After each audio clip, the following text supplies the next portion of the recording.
to our podcast. My name is Hansel. I'm here with my best buddy, Wayne. We run a company called The Coder School together and even wrote a book about it called theCoderBros Go to White Castle.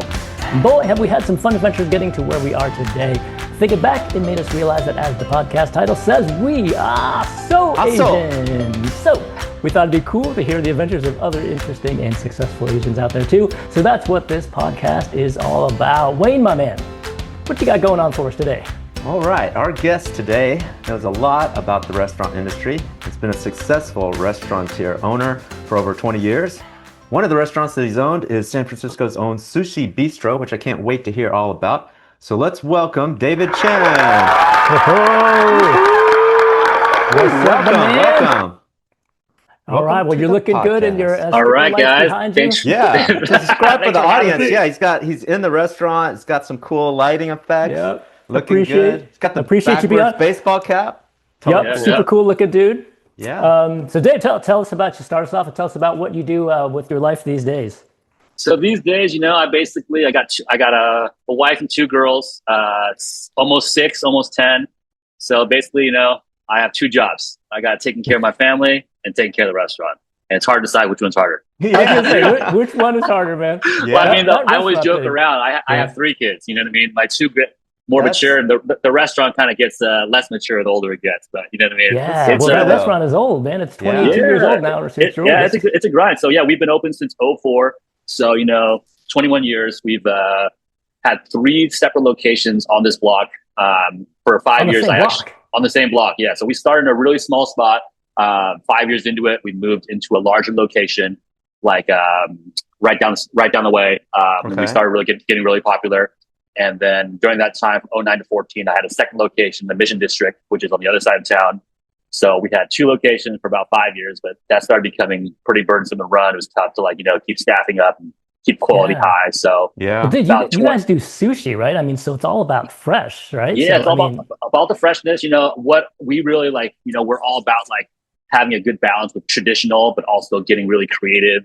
And we use really kind of crazy combinations in my restaurant. You're not going to really find any of the sushi spots. Tell us something. Yeah. You got So honestly, it's donuts. We're going to swing by. Yeah, for example, just real quick, we got this roll called the Hawaiian Breeze. It's got Fuji apple, cilantro pesto, macadamia nuts, fresh tuna, avocado. Sounds really off the wall, but I always tell people, you try this thing, it's going to blow your mind.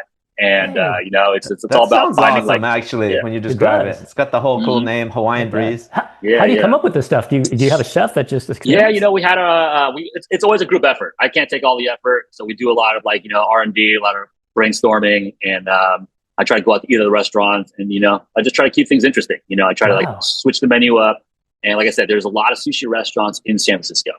Yeah, so at the end of the day, absolutely, that's pretty competitive. I was just complaining to my wife about this. How I feel like when you see like a Japanese restaurant or a sushi restaurant, they all serve damn near the same thing. Everybody has the salmon roll. Well, there's the dragon roll. There's the San Francisco 49er roll, which is not. And you go to a Vietnamese place, they all sell the pho. It's all the same stuff. There you go. Yeah. So at the end of the day, I can cater to the sushi purist. But I can also make sure that this person who's never had sushi the first time, having it, I can make them comfortable and kind of give them something that's going to give them an authentic experience at the same time, not get them overwhelmed. Well, I mean, is it really hard to be in that industry? Because like you said, there's a bunch of sushi. I mean, how do you sort of separate yourself other than new flavors? For us, it's all about, I'm really a service-based place. You know what I mean? Okay. A lot of our clientele are regulars. I've had customers who've been coming here since we opened in 2004. I've had customers who literally, crazy. Right? I've had customers come in before they were single, and now they have kids that are college age. It's crazy. Can they say they met their wife there at Sushi Bistro? I tell people, there's been proposals, there's been, accepted proposals, denied proposals, and I basically seen everything. Denied proposal, and you're but you're here's the bill, just to rub it in. Even worse, this the guy's really sitting there crying. Quickly. Yeah, no, I've definitely seen it all, and it's like I said, it's all about service, and in San Francisco, it's everybody's got access to fresh fish where we are. That's what we're really fortunate, true. As opposed to being in the middle of the country. There's a lot of demand, so it's about creativity, what you do with it. And it's multi-atmosphere. You know, we have a really fun atmosphere at my restaurant. It's I'm a big fan of reggae music, so I'm always playing like a lot of reggae music. We kind of have like an island. Thing where, you know, at the Japanese restaurants, when somebody walks in, the chefs are always going, "Oh, or it's when they walk out or something too, right? Yeah, everybody's basically yelling at you. That is absolutely something we do not do. Okay. It's funny. Yeah, my mom, weird. so it's a family business. You know, my mom started it in '04, and that's one thing she really doesn't like, because she started working at a really Japanese place, like a really hardcore Japanese restaurant, which I totally respect and whatnot. But like I said, I'm trying to give people a different experience. You know, it's a very it's a family atmosphere here. You know what I mean? My staff, I've had staff that's been with me basically since we opened. I think my shortest tenured like kitchen staff has been with me for 12 years. So I recently over a decade. So they truly are my awesome. family. Yeah, and you must treat your staff well then. Yeah, you know, I try to, and we pride ourselves on having, you know, we're always owner operated. So I go to a lot of places that the owner's not there, and it's really tough because obviously I have family, I take time off, but it's all about, like within sushi especially, it's all about quality control, making sure that whatever piece of fish comes out is, you know, fresh. So how do you do that, right? Because you said that in San Francisco, you know, it's easy to get fish or whatever. I was thinking that even here, you don't like just get them from Pier 39 or whatever, right? I mean, it's funny. People ask me all the time, like, "Oh, are you going to the fish market or whatnot?" And luckily, in 2025, even like from 2020, we don't need to do that anymore. They literally, you know, I can hop on an app. I can just send my order in. I was going to say, And so where does it come from? So it's not like Japan where they have that giant fish market. You walk in, you're like, I'll have 3 of those. No joke though, this fish is literally in Japan the day before. It's overnighted to SFO. Holy cow. My delivery guys have my keys and they got my alarm code, and I show up. I got a box of fish on ice, super fresh from Japan. You know what I mean? But we do source a lot of local stuff. For example, like uni, we'll get from like Mendocino and Santa Barbara. Cool. I'll get like, you know, tuna that's sometimes local, and local, like for instance, now we'll get local halibut caught in the bay. So yeah, you know, I source from wherever it is fresh. I'm not discriminatory in any way. Wow. And, is it pretty scary? Because as soon as you get it, is it like the clock is ticking and you got to sell it out? Well, you better sell it, right? I'd say the toughest part about sushi is, you know, obviously we don't have long shelf life as, like, for instance, like an Italian restaurant, we can freeze all your you know, pastas and whatnot. So it's one of the hardest parts about the restaurant is determining how much to order, what to order. And people always ask me, I'm like, well, if I knew what people were eating and how many people were coming in, my life would be a lot easier. But I'd say that's one part of being in the business for this long that's gotten a lot easier. You know, we got historical data.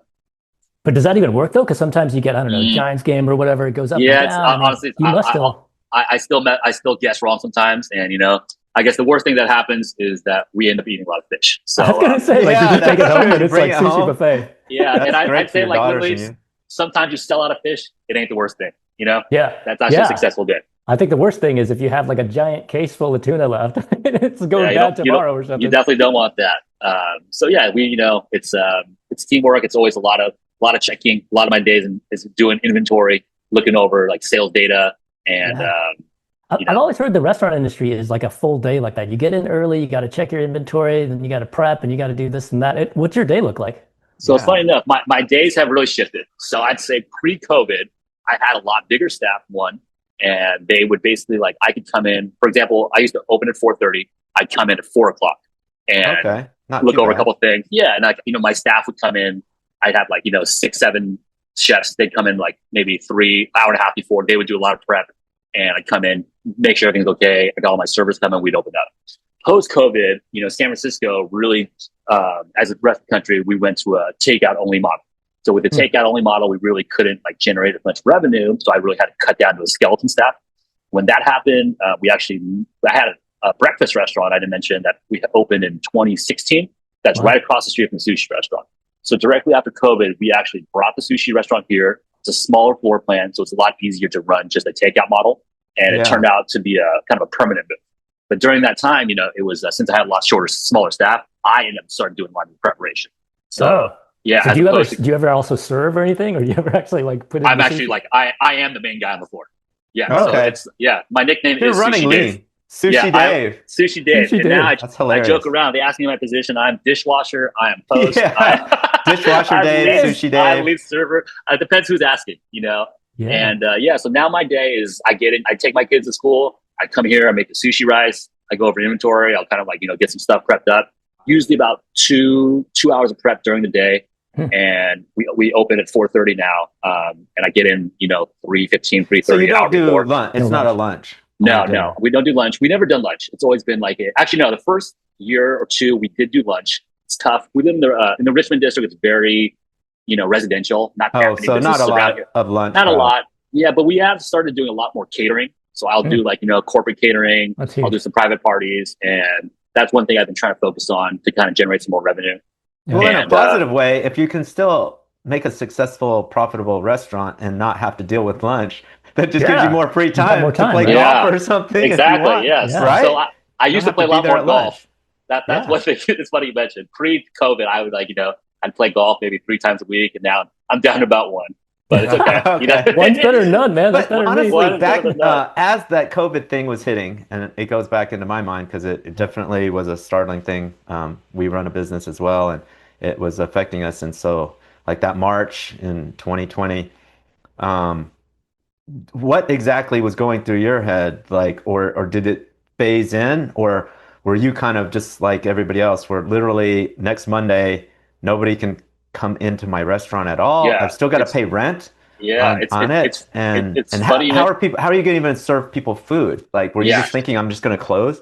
Yeah, well, here's real quick. I still remember March 16th, 2020 was the last day of service. That's right. And it's weird because I never really got to say a good farewell to my originals. That the last spot we were in, because basically I told you we moved over here, but we actually closed for 3 months. Okay. We closed for 3 months. That's horrendous for business. Yeah. Oh man, it was. And you were paying rent. You have to pay rent, right? Both places. You know what I mean? Damn. Nice. Yeah, so at that time we had a breakfast restaurant and the other spot. I was still paying my employees too. Not full. So all your expenses, no revenue. They're salaried, not hourly. It depends. The salary ones I work, and but the blessing in disguise is I had my second daughter in January of 2020, so she was only like 2 months old, and at that time, we had both business going on, so I was doing a lot of doubles on the weekends with a breakfast spot and a sushi spot. So there was times that like someone called in sick, I'm at work literally the entire day. And I didn't really get to see a lot of her in the beginning. So having 3 months completely off of work was literally an amazing, in a weird way. It was a blessing. I got to be with her and like really like just be at home and not like stress out about anything at work. Yeah, there was nothing to do. But wait, but you're going broke though. Hey, we were eating a lot of the stuff. Let me tell you, by the time we reopened, there was nothing left in the restaurant. Any inventory we had was cooked or eaten. Holy cow! But there must have been a time where you were just like, "Hey, man, we might just need to close. Like, we don't know what COVID's going to do." Right? Well, the thing is, like, they never gave us clarity what was going on. Yeah, and we didn't want to just like rush back into it and just reopen without a plan. So that took a lot of time. But like, we had to redo the menu to make it work on a takeout model. So a lot of things we're doing. Everything's takeout. Everything was takeout, and it was crazy because in San Francisco, they briefly allowed like outdoor dining a little bit after this, but then in the winter when things got bad again, they actually took it away for a couple months.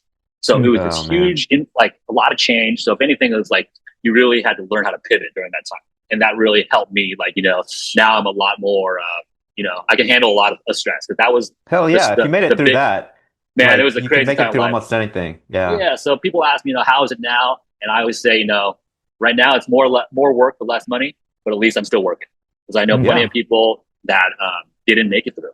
They either like decided that this is too much for them, or financially they just weren't bringing the revenue they were. And I feel blessed that we already had a really loyal customer base. At that point we've been open for 16 years, so a lot of things kept me afloat. Like I sold some gift cards right at the beginning of COVID. I had such great support. An amazing amount, and that really helped me kind of keep going. And a lot of people didn't end up like using the gift card; they were just like, "We want to really support you guys." And I literally get emotional kind of thinking about that.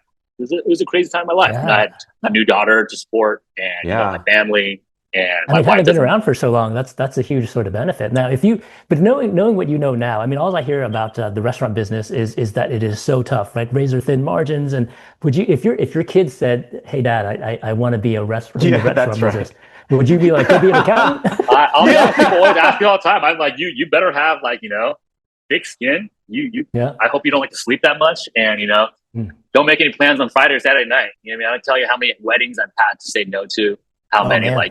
events basically I tell people the only Friday and Saturday nights I have off is if it's New Year's or Christmas. You know what I mean? And Is that not still even true New now? Year's. Yeah, I mean, I still work. Wow. Basically, I'm here any day we're open. I'm here. Wow. And Damn. it was Okay. yeah. I mean, and we used to be open 7 days a week until 2020. And I took days off, but as a business owner, you're never really up. People are still Right. calling you. You're checking the cameras, and if anything goes on, I'm essentially on call. So it's you got to really obviously everybody wants to be a business owner, and I'm sure you guys know it's like once we clock out, it's not really clocking out. You still got these Because, things. I've always pictured like it's so glamorous. Like if I owned a cool restaurant, that it's more like I just pop in and I get free food, and it's kind of cool. And I get seated at the best table. There's always, the table that says reserved. That's for me. So you picture all that. But now, you hear this and you're like, oh, hell's no. Like, you're right. Like, I'd say that is definitely not I'm sure there are people who have that, you know what I mean? But maybe these are people with large restaurant groups who have different investors. But maybe something like that. Yeah, right. I'm just really hands-on. And honestly, for me, I'm like, it really makes a difference to me of like how people feel when they leave my restaurant. And I worry about it when I'm not there. But obviously, I have great staff that really I can trust. Is your mom still part of it? She is. She's a little less hands-on now, but with Asian parents, they have a hard time stepping away. I was going to say, like, did she like sort of teach you the Asian way at all? Because I mean, she was one of the restaurants. Yeah, I learned a lot from her. But you know what I mean. She's tough. Was she a Tiger mom? Like growing up, I mean, you got into a UC, which is not easy. UC Irvine and stuff, and I mean, so growing up. Tell us about that a little. Was she a ball buster? Yeah, I mean, like she was a ball buster, but I was pretty self-motivated. You know what I mean? Oh. Academics was never a tough thing for me. You know what I mean? I'd say growing up, I moved to the U.S. when I was 3 from Taiwan, and I still remember first day of kindergarten, my dad dropping me off, and I started crying because I'm like, I don't speak a lick of English. Yeah. You know what I mean? Well, and also, weren't you in a very white area all of a sudden coming from Correct, Taiwan? yes. So you probably looked around and were like, where's all the other people that look like me? Where'd you grow up, Dave? I grew up in Orange County. Okay. It was pretty white, I guess. I mean, I grew up in Anaheim until 7th grade, and that was, white and really predominantly Hispanic. And then from 7th grade, I went to UC Irvine until I moved up here. I was in like Villa Park, which is in Orange County as well, a little more affluent area. I went to UC Irvine. The nickname, the Vanilla Park, right? Vanilla Park. There you go. Because of how damn white it is. Yeah, there you go. So I, to be honest with you, assimilating was always like a big part of it. You know what I mean? I was never really embraced my Asianness. And, I can admit it now. I'm almost ashamed. It was like, I was almost trying to hide my Asianness. You know what I mean? Just to fit in. Same here. Yeah. Yeah. Right. Your friends come over, they open your fridge. They're like, what's all this weird the vegetables you have here? Yeah. It smells different, right? Your pantry, everything. Totally. And what about now? How do you treat your own kids? Do you are your kids fully Asian? Is your wife? Yeah. No. So my wife is half Puerto Rican, half Caucasian. So my kids check all the boxes. You know what I mean? Yeah, that's usually I mean, your wife has probably got a good, attractive look. That's a good mix. And then your kids now a little even the Asian mix. Is, it's, everybody really pretty. You're gonna be very hands are gonna be very busy trying to keep boys away. I always tell people they know they're cute. You don't need to remind them. Yeah. Don't stroke their ego. So that means that they're not learning Chinese from you or anything. You're done with the Chinese. No, honestly, I try to speak with them in Mandarin. My mom does too, but it's like, I'm at work a lot. My wife doesn't speak Mandarin. So it's really, they have words here and there, but it's tough just speak a couple times to get it. So they are like, at my kid's school, starting to hopefully have a like Mandarin immersion program or the Chinese after school. Yeah. So I do definitely try to keep them connected to their identity. It's hard though, dude, right? Because when your spouse doesn't have that same cultural background as you, right? It's hard to get on the kids. Yeah. So it's kind of like, I almost prioritize just making sure they're good people these days. Yeah. And so I got to ask about the sushi thing though. So for the Chinese side, you're basically been doing the Japanese side for 20 years now. Like, how did you get into sushi? Like, is it just because your mom decided to do it? I always tell people there's more money in sushi. One, And Is that right? Is that right? Is You it can right, charge like though? whatever you I want. don't know. I mean, Honestly, bigger broccoli and tickets, beef, but you can't sell that and make money. I'm not sure about profit margins these days. I'm afraid to run the numbers. You know what I mean? All I know is I'm still open. Yeah. And yeah, Well, good. I'd Does say, it do all the like? So does that mean the cost and all that stuff went up with all the tariffs? I mean, because you oh, get everything from Japan, everything got uh, jumped. not everything, but definitely a lot. But honestly, even pre-tariff, there's already been a huge like Really? increase in prices, and it's all about adjusting because I obviously can't raise the prices to the same scale that I'm going to get. And I Yeah. always tell people like back in the day, uni, which is like as you guys know, like the top shelf everyone loves. That's I would expensive. I mean back in the day I would get like a 300-gram tray of uni for like if I was buying in bulk like $27. Now 200 grams is costing me $80. So you can just do the math. Oh. Yeah, and then people will come in, and I hope all my customers are listening. They'll complain, "Wow, this uni is like this much an order." I'm like, "Hey, man, I'm barely breaking even here." Yeah. You're like, You I'm don't just want charging you just like Don't- at don't cost. order it. Yeah, I'm like, Damn. if I actually want to make a profit here, you don't want to know what you be paying. You know what I Yeah. mean? Man. So it's that's I've the never one that even comes liked for. uni, so I'm kind of always been lucky. Yeah, I okay, don't there like you go. it's kind of real mushy. I don't know. And Yeah. also, I went to not a good place like yours with fresh, and if you don't get fresh uni, it caused the gag reflex on Oh, me. yeah. I was Oh, like, yeah. Oh, did it really? what the You heck? almost It did puked it out. because it's such a weird texture. I Yeah. actually gagged, and then it took me years to finally try it again. My wife got me Yeah. to a place that had fresh uni. I still don't like. It's not my top thing, so I always just think it's a blessing because it's so damn expensive. No, it really is. And yeah, Do you so have a favorite? Do you have a favorite? Like Wayne's, an anti-favorite is uni. Do you have a favorite of Yeah. what you eat all the time? honestly, I'm OG. I always love tuna. Tuna's like my absolute Yeah. favorite. That You is know, OG. I like that. Yeah, I That is honestly, good. obviously, you got to try everything. I So do can anyways. you tell the difference tunas, like Oh, the yeah. ones from Japan that are? Oh I yeah, don't know. I not guess, all yeah? tuna is created equal. I would say Really? that. There's a That's lot of tunas that people use that are like treated with carbon monoxide for color retention. whoa. Yeah, if you ever see tuna, it's like Okay. super bright red. There's a reason why it's that. You know what I mean? Oh, Fresh Oh, so it's tuna is fake. never like that. It's not fake, but it's real tuna. But it's definitely been treated with a product. Right. It's not natural. Yeah, Like one of my Exactly. favorites is just good, like the bluefin, the Toro Yep, tuna. exactly. If it's Totally. fresh, yeah. that just melts in your mouth. It doesn't Oh, even feel like you're eating fish. It's Oh man, just, yeah. It's funny. Some people tell me like, tuna's fishy. I'm like, honestly, for me, tuna is the least fishy of the fish. And funny you say bluefin tuna is the Japanese name is hanmaguro, and han translates to true. So the Japanese they see bluefin tuna as like the top of the food chain. So That's that is the real. real tuna. Yeah, that's the real tuna. And Nice.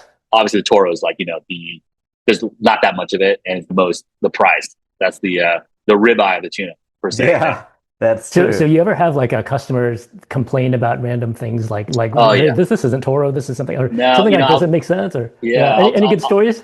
Oh man, I'll tell you a really funny story. There's so with fresh tuna, to be honest with you, once you get it, the first day when you get really fresh tuna, it sometimes actually tastes fishier.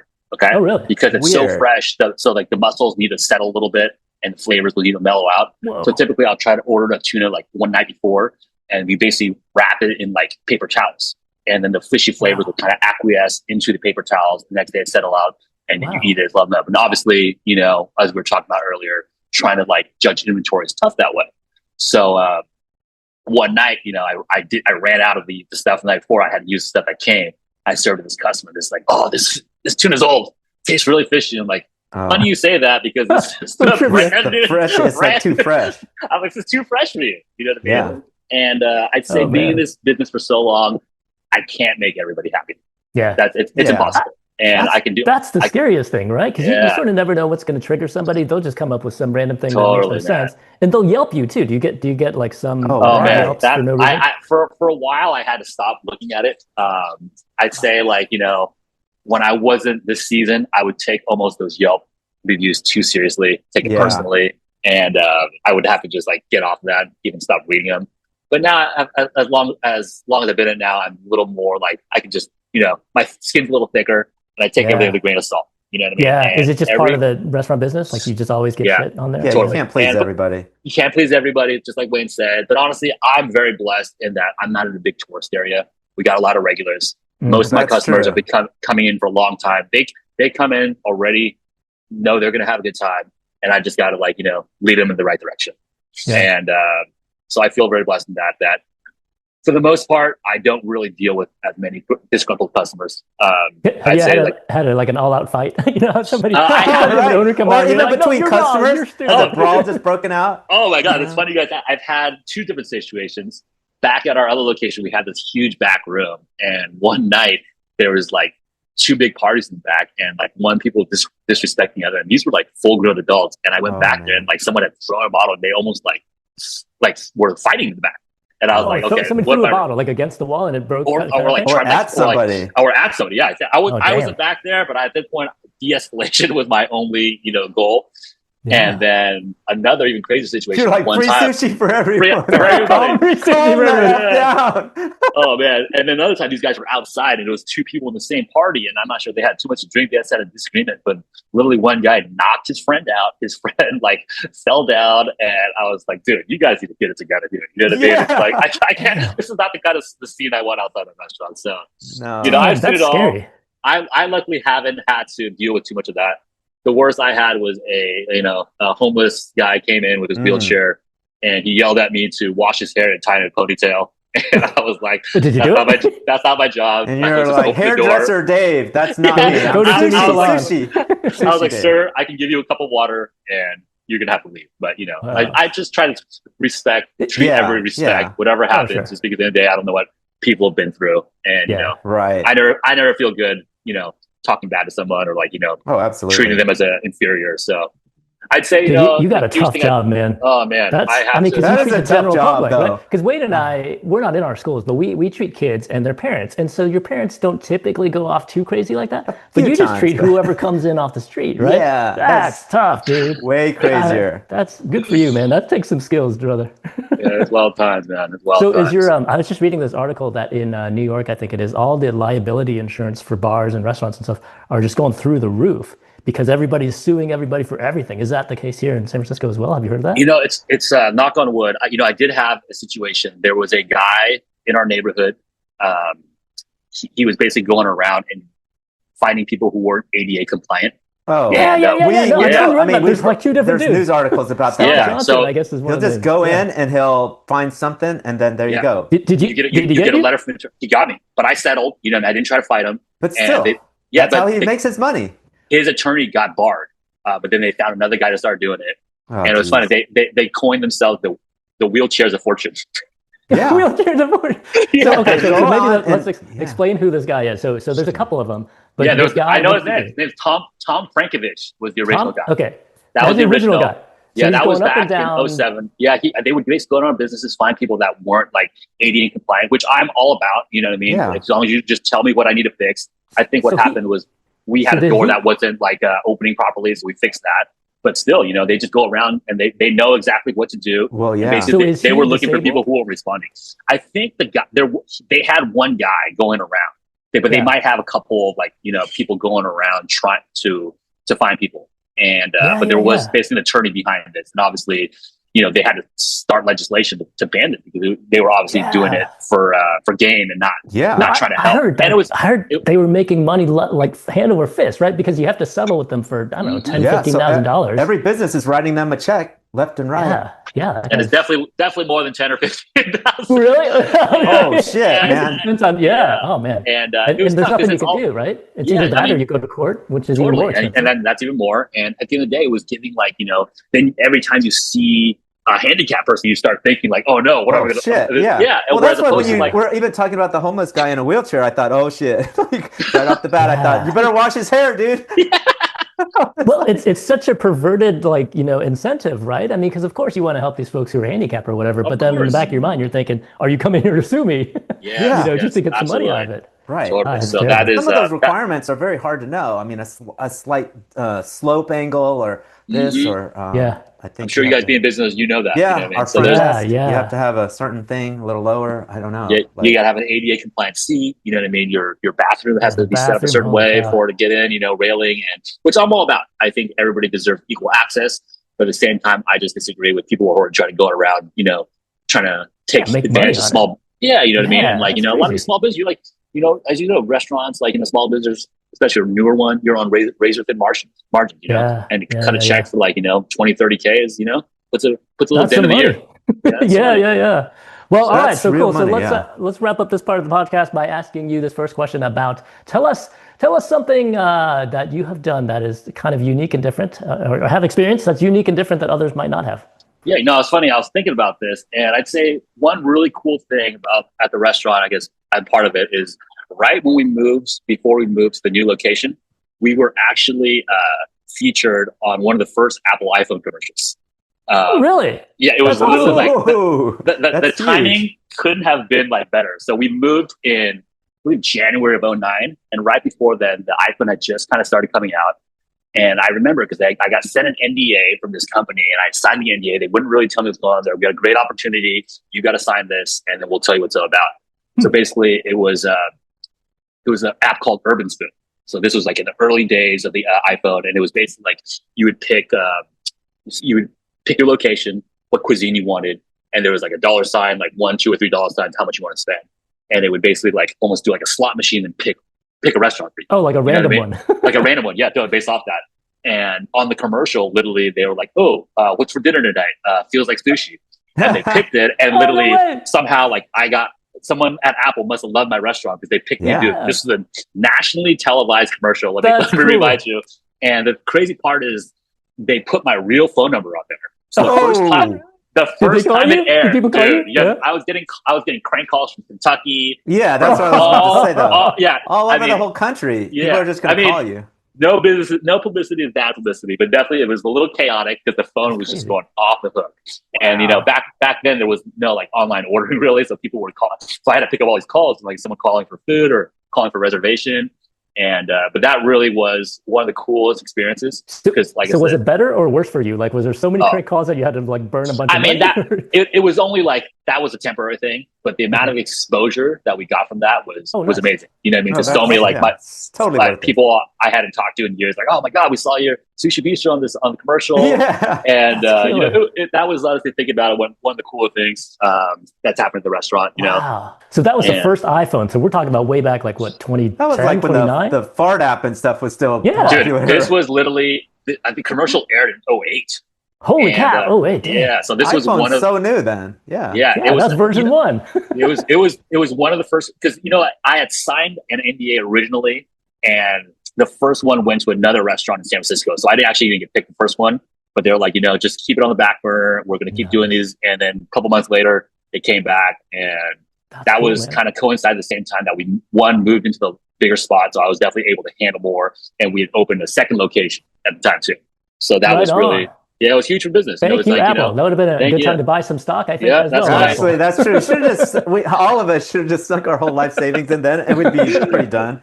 Yeah, we'd be a lot better, but you know what I mean? A lot better off. All right, man. Here we go, Wayne. Let's get that sound effect. We're gonna move on to the last part here and go into our Haru quizzing. We're gonna ask you some questions about the Asian life and see what you know about your Asian background. These are all somewhat sushi related, so hopefully you know more. Otherwise, you're getting a bad Yelp review from Wayne. Yeah, that's right. Yeah. All right, here we go. Pressure is on. Yeah, that's true. It'll be pressure is on. Ineligible. Okay. All right. I'm going to start with an easy true or false on this first one. Sushi originated in Japan. True or false? False. False. That is correct. Do you know the details? I would have thought it's true. How did it not? China. Of course, China. Well, Chinese started everything, man. Pizza actually is not from Italy. That came from China, right? The Tongyo Bing. That's actually the first pizza. Spaghetti was like spaghetti. Yeah, it's all China. I mean, I just always figured my parents were just making up everything, but whatever. We believe it. We believe. Yeah. We invented everything. All right, nice. Good start. Okay, all right. Let's see, the second one. I imagine you would know this too, and maybe you even serve it. What's the Japanese name for the puffer fish sushi? Fugu. Fugu. That's right. I had no idea that either. One? You didn't know that one that people say you could die, like it could kill you. It is, yeah. If you don't serve it. I gotta ask: have you ever thought about serving something like that? Is that even legal? I don't even know where to get it around here. There was a restaurant in San Francisco called Blowfish Sushi to Die For. And great name. Long name, yeah. Blowfish it was one of like Sushi to Die For. It was one of the funner sushi spots like in the city back in pre 2010. And but I've never tried it. But I heard that what you eat it, it's almost like numbs your mouth a little bit because you get a trace amount of poison. But there is a fish that has a similar texture to it. Yeah, and it's called kawahagi. And then do you serve it? I've had it in the past. You know what I mean? You basically cut it super thin, and you kind of wrap it in scallions, little ponzu sauce. It's a really delicate whitefish. I think in Japan they also do it like nabe, hot pot style. But myself, that type of fish has got to be hard for you to sell, because it's like if you go and buy 1 gram of it, you don't know when the next guy's going to come in and order it. Yeah, right? who's going to order it, right? Yeah. So, that's a lot of things. These exotic things, as much as people want it, if you don't have a clientele that wants it, it's like, you're not doing it good. You're just sitting on it. So at the end of the day, you got to serve what people want. Yeah. I remember fugu from Simpsons back in season, I guess it was season 2, dude. There's season 37 now, season 2. That's like Homer Simpson had fugu, and he almost killed himself. Yeah, he almost killed himself. I could see that being really funny, honestly. All right, question number 3. We're going to do a guess how much here. This is how we do it. So I'm going to ask a question. Wayne's going to take a random guess at the number, and then Dave, you get to guess if it's higher or lower than whatever Wayne guesses. Okay, so Wayne's going to guess, and I go higher or low. Okay, got it. Over or under, that's see. Right. All right, guess how much. Guess how much the most expensive sushi per Guinness, apparently it's in the Guinness Book of Records. Okay. It's an omakase, I think is how you pronounce it. Okay. Sold in Osaka some time ago, 1 dinner. Guess how much the most expensive sushi is? We're talking per person. This is like one meal per dinner, person. One omakase dinner. So that usually comes with like, I don't know, 9-10 courses or something of expensive fast stuff. 2,000. 2,000. That's an expensive meal. All right. So Dave, over or under 2,000? Huh? I'm going under. We're talking US dollars, right? We're talking US dollars. Unfortunately, it is over. $500. Wait, what? $2,500. Oh, damn. Wow. Okay. That's insane. Sold in Japan. Guinness Book of Records. That's craziness. Well, see, I'm learning something today too. Okay. Yeah, there you go. I learned a lot. I got to raise my prices apparently, right? Yeah, that's right. That's what that means. Just be like that one special, dinner. Just charge 2,000 and be. Damn, you go with your wife. It's like $5,000. That's kind of insane. Right, that better be pretty good omakase. I know. Is that how you say it? Omakase? Is it omakase? Omakase. Okay. Yeah, so omakase. Yeah, it translates into "it's up to you." So basically, you're basically leaving your the menu in the hands of the chef.